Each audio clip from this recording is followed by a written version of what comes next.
Welcome to the Dance Studio Empire podcast, a mix of business strategies, simple tips for studio growth and success, with a touch of inspiration, motivation, plus raw and honest conversations to ensure you are building your studio empire. I'm your host, Jen Dalton, studio owner for 30 years, dance business coach, and author of the book Teaching Dance Beyond the Steps. My business philosophy is creativity is our superpower, and I believe we all have the means and ability to infiltrate this into our studio. Just sometimes we can get too busy, distracted, or overwhelmed to see that. And so this is exactly what I am here to help you do. Okay then, let's do this. Hit that subscribe button, sit back and relax. Now let's get ready to build your dance studio empire.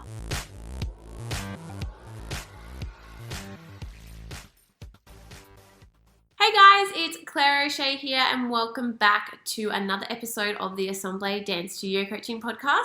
I am so excited to be joined by my wonderful friend Jen Dalton. Welcome, Jen. Thank you so much for having me. Can you share a little bit about you and your podcast name and all the things about you so that straight up they know where to find you? Yeah, so I've owned a studio. I'm in my 29th year running a studio. I feel like I've done it all. So I've grown that from scratch. I've expanded. I've bought an existing studio. I've sold that studio. And then more recently, I actually have started a new studio in a completely different area from scratch, just to make sure that what I'm teaching and preaching still works. I'm happy to say, yes, it does. Fabulous. And just in the last couple of months, I've started my own podcast, which is Dance Studio Empire. So Jen has just so much value and information to share, and I'm so excited to have her on the show.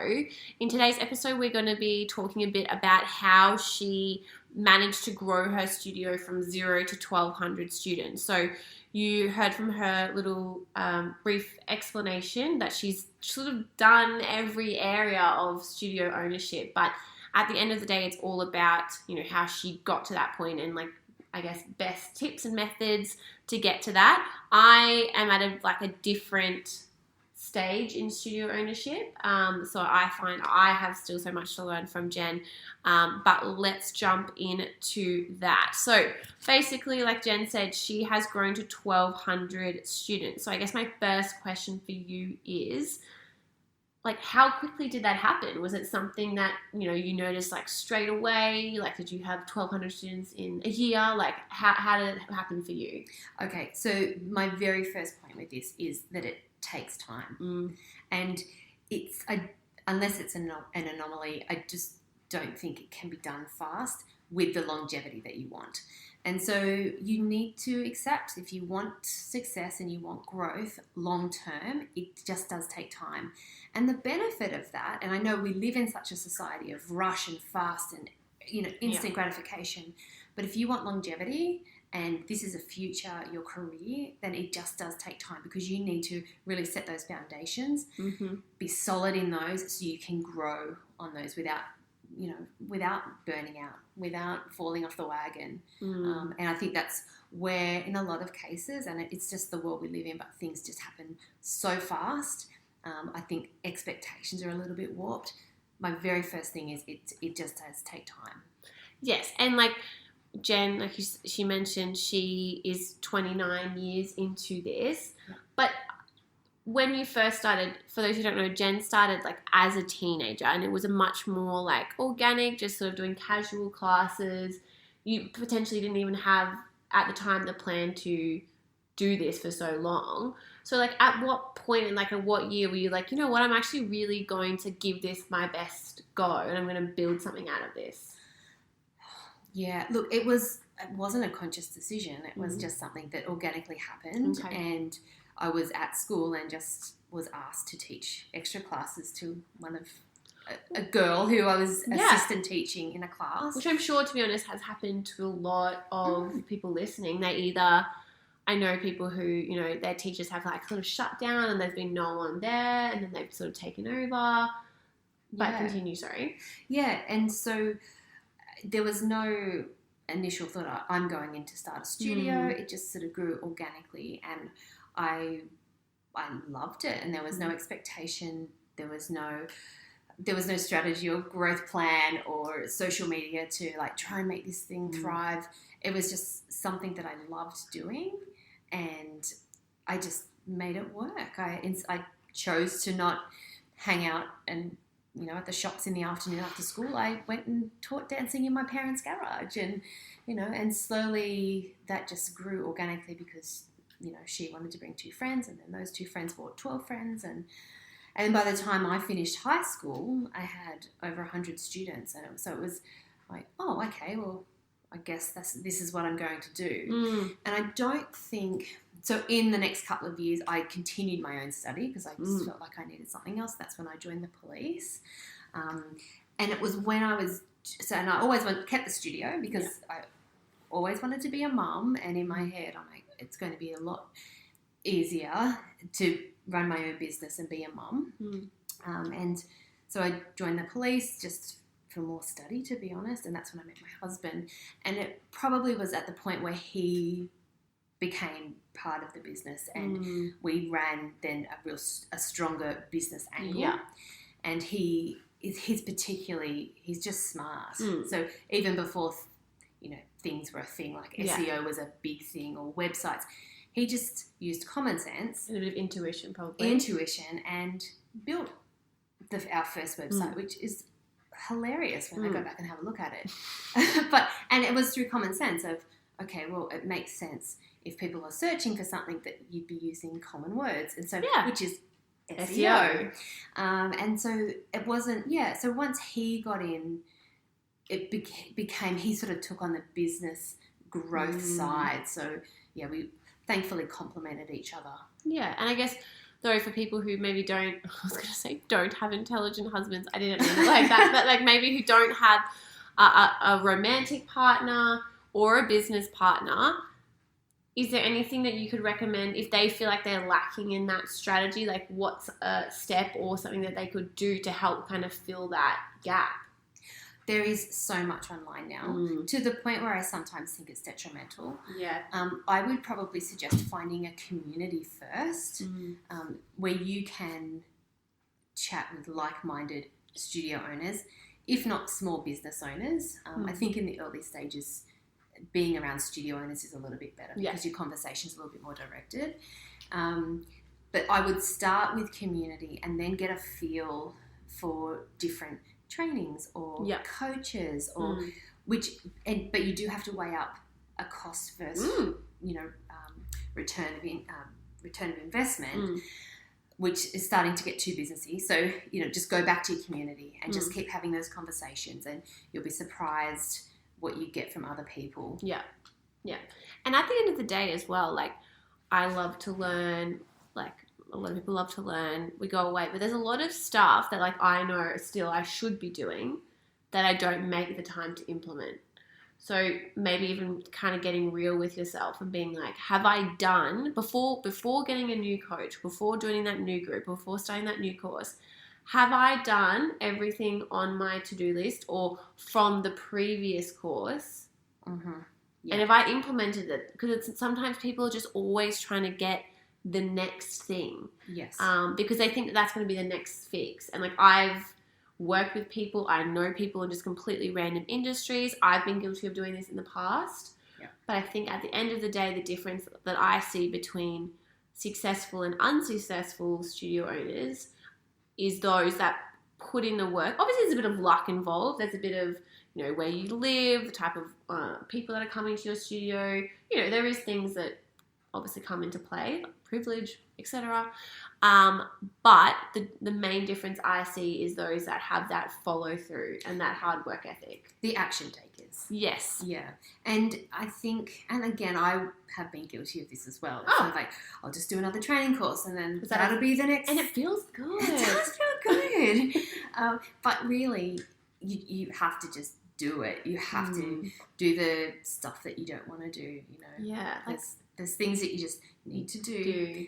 And like the website edit, and checking your finances, all the stuff that you go like, ugh, is like, it's really important. So that I think is something to consider as well. If we're not saying, go and we both work with, studio owners, and obviously we love to work with people, but sometimes it's better, instead of becoming a new client, I do say to some people, you know what, I think that you need to go away and work on ABC first before we're actually going to see a big change, because there's a mindset that's involved with it. So if you do want to grow a studio, you do want to become successful, you have to take responsibility for that. You can't pay for a course, you can't pay for a coach to do that for you. No. So I think there needs to be a bit of clarity around that. Or you could, but maybe you should then be a studio manager for somebody else. You know what I mean? Versus the owner of the business. Yeah.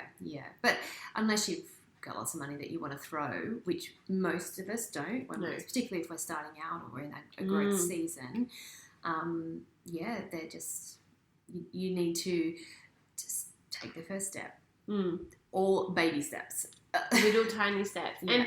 And so from what you're saying is that there is no quick fix, but making those small changes, updating your website, becoming consistent on social media, finding the right team, doing the training for your team, putting all of those little things that we start to implement and improve our businesses will have an ongoing effect in the future. And whilst it's not that initial, get 100 students, you'll get 5 more students, which turns into 10 more students, which turns into 50 more students. And it can seem like a hard slog. And I do think that in general, I don't know about you, but I've noticed, I think there has been a slight shift in consumer sort of buying habits now.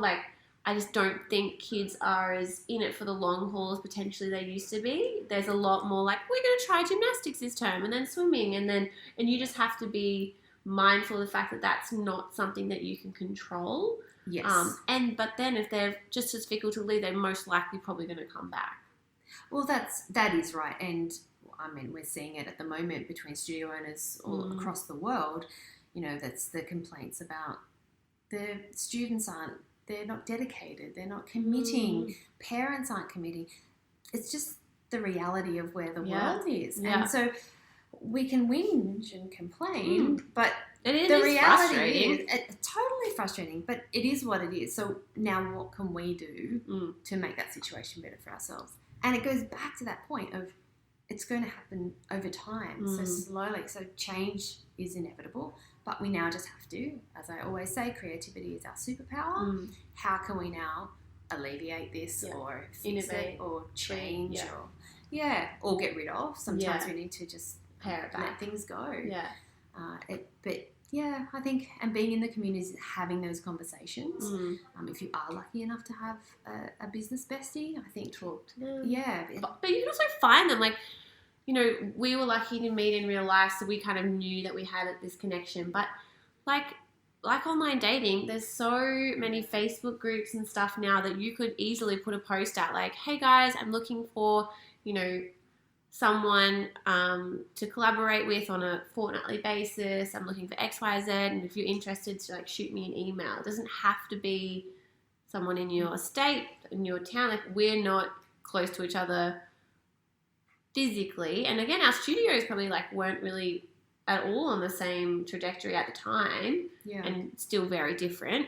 But we again had common values and common work ethics and common interests. So that's been something really cool.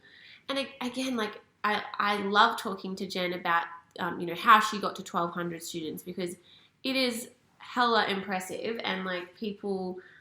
To be honest, I just try and visualize how many people that is. That's a lot of people, and that's at once. That's not 1,200 over her 27 years. It would be probably tens of thousands. Really, by the time you think about people who graduate, people who try, it would be a lot. Yeah. So that's just that she was able to maintain a certain amount and grow to 1,200.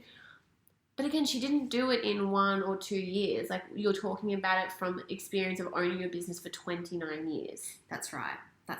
And I think, too, we're being saturated, and there's so much noise now with you need to be doing this and you need to be doing this, and, it's quite overwhelming. It's oh my gosh, if I'm not doing to that. keep up, I need to be doing this.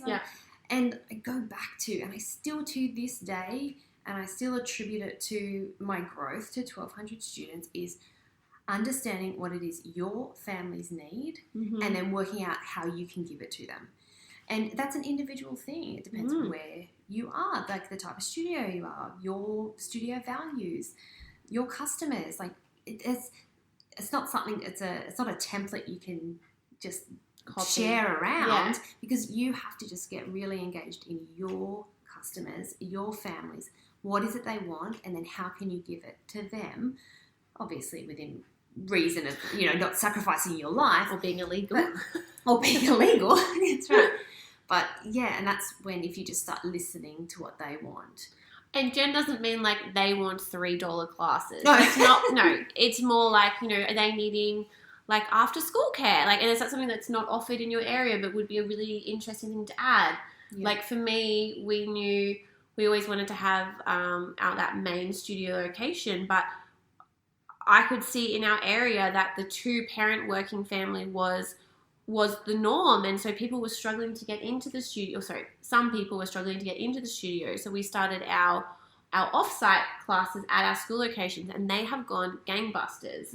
So it's really looking at your demographic and like the structure, I guess, of the family, because there would be some locations where maybe they have the more traditional, 1 parent working, 1 parent stay at home, so the school location wouldn't be necessary. Yeah, and more on that is, and a big thing I've always done is the convenience of the working parent, because I'm that working parent. And so for me, I sell all our uniform, all our shoes, so a parent can come in, register, pay all the fees, get everything they need, and then walk out the door and never have to think about it again. And that's ideal for someone like me who I don't want to have to go around to 3 different shops and try on different shoes and then find uniform and then wait a couple of weeks for it to come into stock, things like that. So that works for my families, and there's extra benefits with that too because that increases the profit as well. So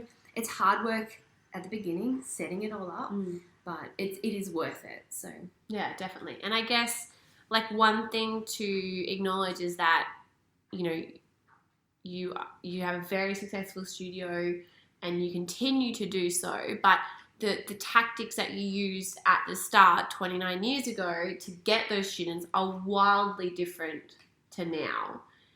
Yes. Some aspects maybe. So maybe my question to you is like, what have you noticed is the biggest change, and then what have you noticed is the same? So I think obviously back 29 years ago there was no social media. Word of mouth was really strong, but I can still say that today. Word of mouth is still probably one of our best referral agents.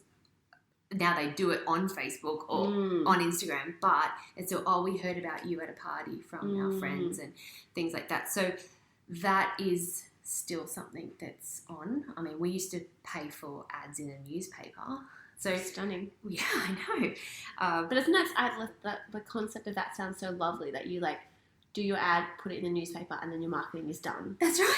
I love that. Along with every other studio for that 2-week dance. That one page, and it was like everyone who had the brightest colour. Yeah. Our message from the beginning, so 29 years ago, our message was to give kids confidence. So we stood out. We were different to the other studios in the area because they were focused on competitions and exam work, and they were fantastic, absolutely fantastic. But I found a need and a want that was in our area that wasn't being offered.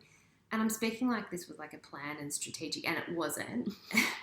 I'd like to take credit for it, but it wasn't. It was just, I guess it's almost like an intuition gut feeling that I just sort of was able to read what the parents were wanting, and that is still the same now. So it's still about listening to the conversations that are happening in the waiting room and, assessing that, I call it the communication matrix. So, listening and watching that body language and looking where they're asking questions. Like, it's like, wow, I really thought that was clear, but I've had 3 people ask me that. So, okay, how do I fix that? Yeah. So it's probably removing any ego and really keeping your families, and students of course are important, but the families, they're the ones that pay. They're the ones who are committing to the drop off, and just really listening to them, being respectful to them. Amazing. I think that's super helpful. So we're going to wrap up. I've got only really one more question, and then we'll talk about how people can find and listen to you more, because I think you go into this in your podcast episode even more in depth. But I guess, ideally, I'd love to have 1,200 students. I'm not there yet.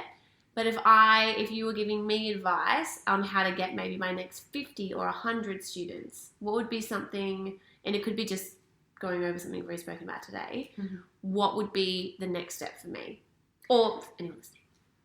So I think it's really important to have your team trained and all on the same page, all need to share your values, the studio values. I think that is probably the biggest thing, because you physically can only do so much.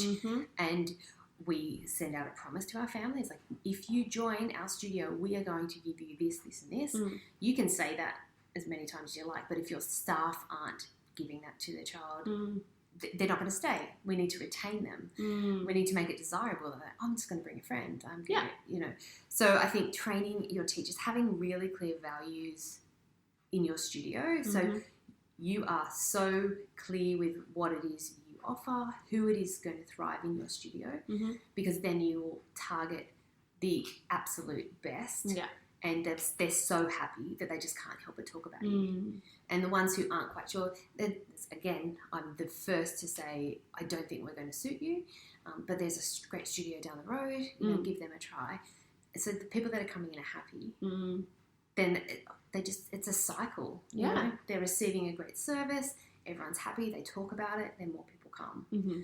But having those teachers trained up is really important. The teachers and values, and then start that word of mouth flow.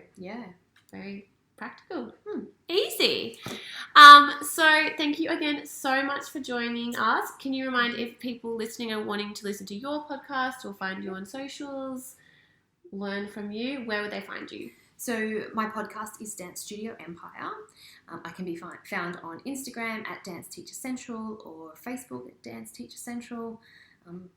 Just shoot me a message, email, whatever. Listen to our podcast. Listen to my podcast. Yes. Awesome. Thank you so much for joining me. Thank you so much for having me. Bye. Thank you for listening to this episode of Dance Studio Empire. If you enjoyed it, please share it on your stories on Instagram, and be sure to tag me at Dance Teacher Central so I can say thank you. And if you really want to support me and the show, I'd absolutely love for you to leave a rating or review. For all the latest from me, you can follow me at Dance Teacher Central on Instagram and Facebook. Be sure to tune in next week for more strategies and tips to ensure you are building your dance studio empire.